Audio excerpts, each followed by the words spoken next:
নমস্কাৰ গাইছ, মই বিকাশ ব্লগে আকৌ এটা নতুন ভিডিঅ'লৈ আপোনালোক সকলোকে স্বাগতম জনাইছোঁ। আজিৰ কাহিনীটো আকৌ ঘৰতে খৰধৰকৈ আৰম্ভ কৰিলোঁ।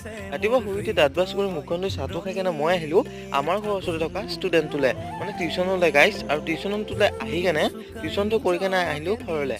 আৰু ঘৰত যাই কেনে দেখিলোঁ খালটোত পানী বেছি হৈ আছে, যিহেতু এইকেইদিন ধাৰাসাৰ বৰষুণ দি আছে। আমাৰ খাল বুলিয়ে নহয় দিয়কচোন, মানে পথাৰতো পানী বেছি হৈছে।